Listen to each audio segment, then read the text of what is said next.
Hello, Little Mouse. Chapter 28. A Miraculous Ladybug Fanfiction written and narrated by Mira Rose. Artwork by CandyFluffs on Instagram.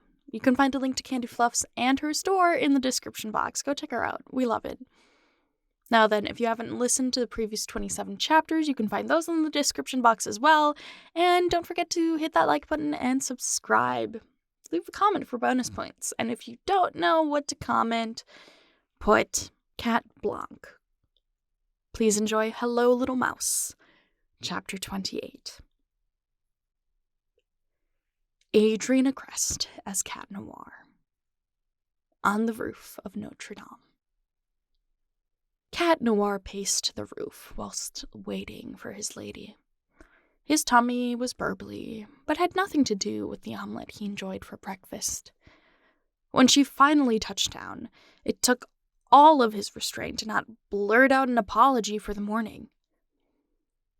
"Hey," she said, making eye contact. She cradled an elbow with her hand, her weight shifting from leg to leg. Hey," Cat swallowed, taking a moment to steady himself. "Sorry for chasing you out this morning." Ladybug shook her head. "Was it what you needed?" "Yeah." He glanced down, biting the inside of his cheek. "Good." He heard her sigh. "Because I can't relate. Besides, of all people, Chloe's a good choice. She knows how to keep a secret as long as she likes your offer." "She also gets it." He looked up, and she looked away. Silence passing between them like the stale breeze and the sound of traffic. "So what now?" she asked. "I need to get a few things." He turned to look at the mansion. It wasn't home anymore. But I'm gonna wait until the next Akuma fight. "A true cat burglar." Ladybug managed to laugh. That was a good one. He turned back to her and stepped forward, opening his arms. "Hey, come here." "Huh?" Cat wrapped her in an embrace before she recognized the gesture. Soft and warm, and a delicate balance between him and the world being right side up again for the first time in years. She returned to the gesture, and while his anxiety didn't settle, it simmered, if only for an embrace's worth of time. "Thanks," he said, the gratitude muffled into her shoulder. "Oh, kitty." She rubbed his back as they held each other. This was what he wanted for years, and now he had it. He had it, but he had to keep fighting, both for her and for himself. It wasn't over yet. It's just beginning. "I've missed you." She didn't reply, only holding tighter this time with both arms. She'd felt the distance between Ladybug and Cat Noir too, but he couldn't blame her for not fixing it. Thank the miraculous, she and Marinette, well, MultiMouse, were the same person. What were the chances anyway? And they went to the same school? Out of the dozens, if not hundreds, in Paris? And that they were the same age? And lived within blocks of each other? Lady Luck lived up to her title, with enough to spare for him. "Cat?" Ladybug's whisper tickled his ear, but he wasn't ready to let go. "Cat, I have to tell you something." She stepped back, and his heart fell, but he slid his hands to linger around her elbows. "What?" "I need to tell you." She looked away, and his stomach joined the free fall. "I need to tell you about Cat Blanc." Blanc? He blinked a few times, cocking his head to the side. You got a side, Tom? That, or she was implying now that they knew each other's identities, he had to give up his ring. Cat Noir didn't know which one was worse. No, it's... She shook her head and took a moment to give possibly the biggest sigh her tiny frame could manage. An alternate timeline. This felt like something he should sit down for.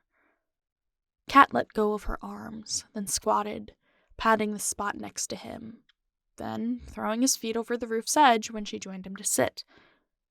What happened? An Akuma fight? Wouldn't be the first one he didn't remember.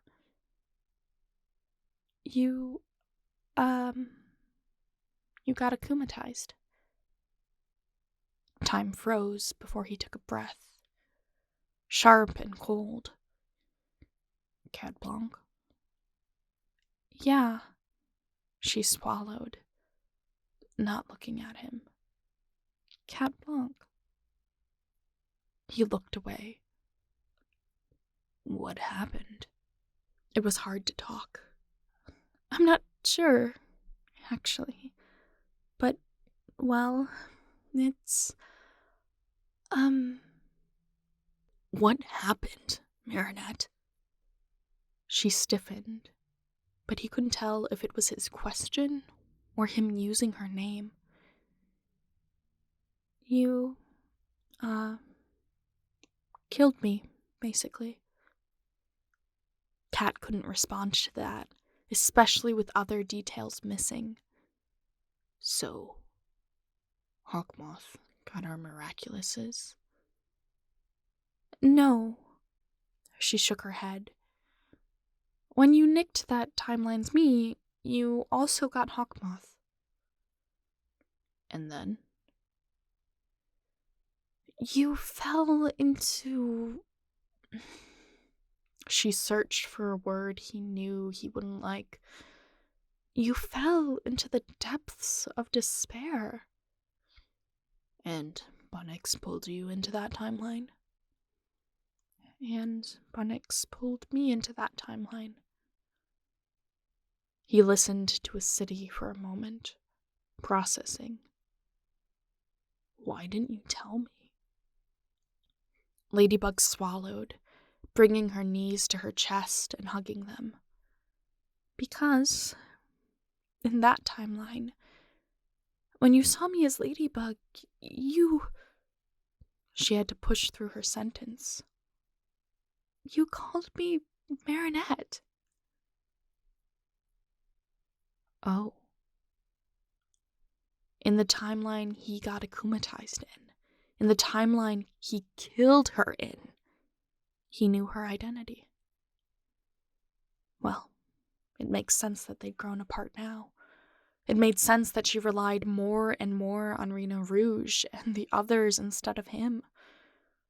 One way to ensure that timeline didn't happen was to make sure he didn't find out she was Marinette. He played himself, somehow, and didn't even have the opportunity to realize it. Well, he said, reaching over to lace his fingers with her. I'm about 25% less hurt about you concealing you being Ladybug as I dated MultiMouse. She narrowed her eyes, finally looking at him. That sounds familiar. Is that a Taylor Swift reference? Cat Noir laughed, throwing his head back as he gave her hand a squeeze. It's a rough reference to something somebody said about liking her music once. He straightened himself, pulling his legs into crisscross applesauce. I don't blame you for worrying, Ladybug. Her face twisted, a moment of what she'd consider weakness before smoothing out. You're my partner, she said, returning his squeeze. I always worry for you. Does it haunt you? Cat Blanc? Ladybug looked away, and that was enough of an answer. I'm sorry. It wasn't you. And even if it wasn't your fault. Somewhere, somehow, I hurt you deep enough to get you akumatized. You, with a father you ache for and loneliness unsurmountable. Well, that's... He couldn't refute it, but it's not something a girlfriend should say, right? Listen, the one we should be upset at is Hawkmoth, right? She looked up, nodding. Yeah. He couldn't discern the look in her eyes. As if on cue, a rumble shook glass paneling beneath them. Cat looked down, then at her, and grinned. Back in business? I'll go scout. You get whatever it is you need from your... Ladybug searched for a word. Father's house. He grinned, then leaned in to share a kiss. I'll be back, Bugaboo. Don't take too long, she said, standing and pulling out her yo-yo. And let you get all the action? He opened his baton, winking. As if. See you soon. Yeah, see you soon. His heart light, even after learning that in some timeline he'd killed Ladybug, even while knowing she's Marinette. Cat Noir took off, heading for his now childhood home, ready to be a burglar in black leather. He'd grab what he needed, then head straight for the Akuma fight. Besides, if he got caught, he could always play the superhero card. What could possibly go wrong? Thank you so much for listening. Chapter 29 is on the way. If you're still listening, comment Cat Burglar, and I will catch you in the next part. See you in Chapter 29. Bye!